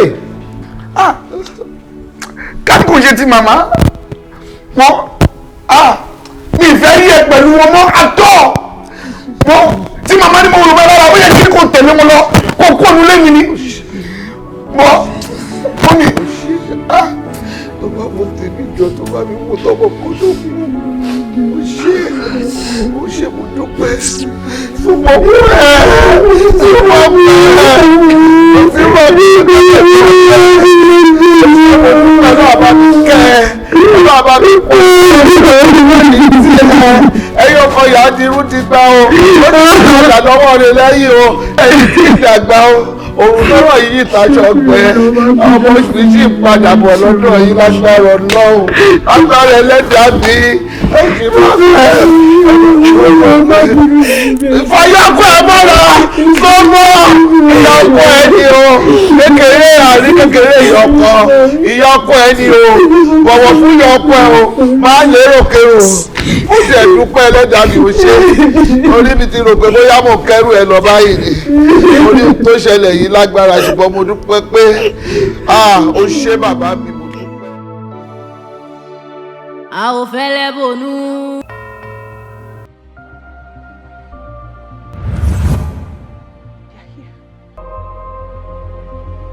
Every day we make decisions about what we wear and how we look. You said these decisions help us to make the individuals we are. My love. The love of my life. Sorry, I forgot. Absolute love. The one that I dream of every night. The one that knows my weak point. The one that can ask anything. Love. You understand, right? You should listen to me. Passion. Listen to this over and over again. Emotion.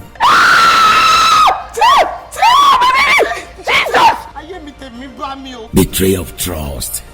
This makes absolutely no sense. No single sense at all. Please stop coming here. Can I talk to you for a second? Don't try it. I'm trying to help you. Don't you dare! Atrocity. Calamity. Yes, this is the movie titled Trapped, from the stable of Olasco Films and Diva Gold. Trapped, a movie written and produced by Aluko Gold, Diva Gold, directed by Aziz Jadwade, packaged by Innocent Damilola, starring Aluko Gold, Diva Gold, Aziz Jadwade, Tunde Ademioye, Yetunde Odusi, Akim Ogara, and many more in this movie, Trapped, subtitled in English, now showing on APATATV. Watch out for another fantastic movie titled Omo Igboro. Trapped. Watch and be glad you did.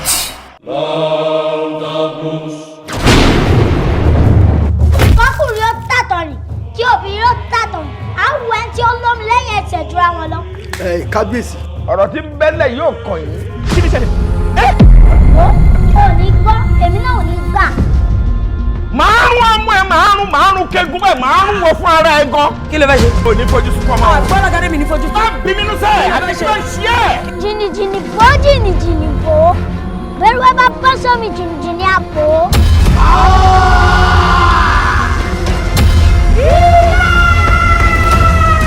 Òjijì fi ẹnu gbàjọ má balẹ̀. Ìrẹ̀jẹ̀ fún. Ìlú òpèlè àrò àfẹ́bùdó òpèlè àrà ìbùdó fífò ládìí àkàdá ní bójú yẹn alálàgẹmọ sinimá tuntun máa tọ́nà wọ́n fẹ́ fún tọ́lé ajé wọ́n fò sùn tọ́lé ilẹ̀kẹ̀ àkọ́dá orókè gbalẹ̀ ọjà gbé sí adé afẹ́jì ọ̀bàrà níjọ́ tí wọ́n lọ lè ṣẹ́bọ̀ sùúrùsùúrù nílé ọlọ́fin oníkọ́bà òkúrò bí ìtẹ́rù ládé kan ẹ̀wà wo bí kúṣẹ́ ń pa lógúnlógún tí kò pa lọ́gbọ̀lọ́gbọ̀ táwọn ọmọ jẹ̀sẹ̀ ń sojú òbí rọ̀ wọn alákejì sinimá tuntun máa tọ́nà it's a powerful movie written and produced by Kọ́láwọlé Ọmọ-Àrà Adekunle directed by Adekunle Bigger Bass packaged by Kọ́láwọlé Olúwatóyìn Fáwíbẹ̀ starring Táíwò Hassan Ògògò Rónkẹ́ Adésànyà Fìlẹ̀kì Kọ́láwọlé Ọmọ-Àrà Adekunle Túndé Ọláyẹsù Adekunle Bigger Bass Ládi Fọlárin Ọpẹ́ Òkúnọlá Jeremiah Heritage Kabiru Adéyínká Arínájà Kọ́láwọlé Olúwatóyìn Fáwíbẹ̀ Ìdòwú Ọládipúpọ̀ àti bẹ́ẹ̀ bẹ́ẹ̀ lọ nínú sinimá láìta àpàkọ́lé ẹ̀ ní Ọmọ Àtọ́nà ó ti jáde kásàgbà sórí YouTube ẹ click sórí Àpáta TV kẹ́ẹ̀ríran wò sinimá tuntun Ọmọ Àtọ́nà ó gbóná girigiri ó dá jẹnijẹni bọ́lẹ̀ yàtọ̀ iṣẹ́ bàbá iṣẹ́ ni àwòtúwò lẹ́gbà bẹ́ẹ̀. Ó paradà lónìí o. Ẹ ti dáràn. Ọjà àríkùn wá ṣe bí 1+1 is equals to 1. Any other calculation tó bá ju èyí lọ ó ti di ogún. Third party wàhálà ló máa ń fà o. Ọ̀rọ̀ wúruwúru láti ta ló máa ń balẹ̀ aláyọ̀ jẹ́ o. Leave me with my husband, leave me with my wife, ìyẹn ló pé jù. Ó ṣe ìgídá ó ṣe o èyí ká.